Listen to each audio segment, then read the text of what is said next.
అందరికీ నమస్కారం. రాజకీయాల్లో పర్మనెంట్ శత్రువులు అంటూ, పర్మనెంట్ మిత్రులు అంటూ ఎవరుండరు. అదే గూడా పిఠాపురం కాన్స్టిట్యున్సీలో జరుగుతా ఉంది. పిఠాపురం కాన్స్టిట్యున్సీలో గూడా అక్కడ ఉన్నటువంటి పెండెం దొరబాబు గారు మాజీ ఎమ్మెల్యేగా ఉన్నారు.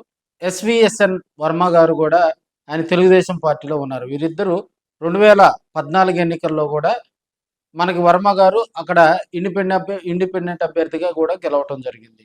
అనంతరం ఆయన టీడీపీలోకి చేరిన తర్వాత 2019 ఎన్నికల్లో పెండెం దొర మీద కూడా అక్కడ పోటీ చేసి టీడీపీ తరఫున దొరబాబు ఆయన వైసీపీ తరఫున పోటీ చేయడం జరిగింది. దొరబాబు 2019 ఎన్నికల్లో అక్కడ గెలవటం, అక్కడ వైసీపీ పార్టీ రావటం కూడా ఆయనకు కలిసి వచ్చింది.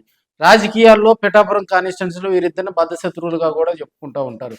ఇప్పుడున్న పరిస్థితుల్లో కూడా దొరబాబు ఈ మధ్యకాలంలో పవన్ కళ్యాణ్ గారిని కూడా కలిసి ఆయన మళ్ళీ జనసేన పార్టీలో చేరేందుకు రంగం సిద్ధం చేసుకున్న వేళ పిఠాపురం కాన్స్టిట్యున్సీలో కూడా తెలుగుదేశం పార్టీలో యాక్టివ్గా ఉన్నటువంటి వర్మ సైలెంట్ మోడ్లోకి వెళ్ళినట్టుగా కూడా తెలుస్తూ ఉంది.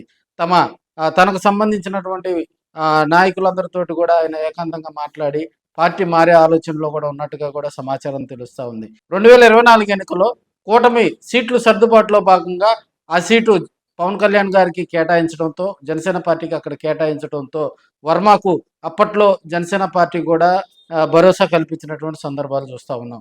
ఆ భరోసా మీద అటు తెలుగుదేశం పార్టీ కానీ, జనసేన పార్టీ కానీ ఎలాంటి ఆ మాట మాట్లాడకపోవడంతో కూడా వర్మ డేలా పడుతున్నట్టుగా కూడా తెలుస్తూ ఉంది. ఆయనకు ఎమ్మెల్సీ టికెట్ గతంలో ఇస్తామని చెప్పి అప్పట్లో అధిష్టానం నుంచి కొంత ఆఫర్ అయితే వచ్చిన నేపథ్యంలో కూడా ఎమ్మెల్యే కోటాలో ఉన్నటువంటి ఎమ్మెల్సీ సీట్లు దాదాపుగా ఎవరెవరికి అనేది కన్ఫర్మ్ అయింది.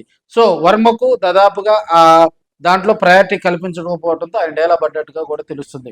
దొరబాబు జనసేన పార్టీలో కుటుంబ సమేతంగా చేరేందుకు రేపు ఆవిర్భావ సదస్సులో కూడా పిఠాపురంలో జరిగే ఆవిర్భావ సదస్సులో ఆయన ఒక ముందడుగు వేయడంతో కూడా వర్మ వైసీపీలో చేరేందుకు రంగం సిద్ధం చేస్తున్నారు అనేటువంటి టాక్ అయితే పిఠాపురం కాన్స్టిట్యున్సీలో కూడా తెలుస్తూ ఉంది. తన రాజకీయ భవిష్యత్తు తెలుగుదేశం పార్టీలో జరగదని చెప్పి కూడా ఆయన నిర్ణయించుకొని తనకు దగ్గరగా ఉన్నటువంటి లీడర్స్ అందరితో కూడా ఆయన చర్చలు జరుపుతున్నట్టుగా కూడా తెలుస్తుంది. కాలం కలిసి వస్తే ఆయన వైసీపీలోకి వెళ్లేందుకు కూడా వెనకాడరని కూడా కొంతమంది నాయకులు అయితే అక్కడ గట్టిగానే చెప్తా ఉన్నారు. ఎందుకంటే ఇప్పుడు ఉన్నటువంటి పరిస్థితుల్లో కూడా అక్కడ ఆల్రెడీ జనసేన పార్టీకి లీడర్ ఉన్నారు. అదేవిధంగా దొరబాబు గతంలో మాజీ ఎమ్మెల్యే ప్లస్ ఆయన ఇప్పుడు జనసేన పార్టీలోకి చేరడం జరుగుతుంది. వంగా గీత కూడా జనసేన పార్టీలో చేరేందుకు రంగం సిద్ధం చేసుకుంటా ఉంది. సో ఇప్పుడున్న పరిస్థితిలో కూటమి ప్రభుత్వం బలంగా ఉన్న నేపథ్యంలో కూడా నెక్స్ట్ గనక అక్కడ సీటు సర్దుబాటు కూడా అది మళ్ళీ జనసేన గనక వెళ్తే ఎమ్మెల్యే కోటాలో ఉన్నటువంటి ఎమ్మెల్సీలు సర్దుబాటు కూడా పూర్తిగా ముగిసింది.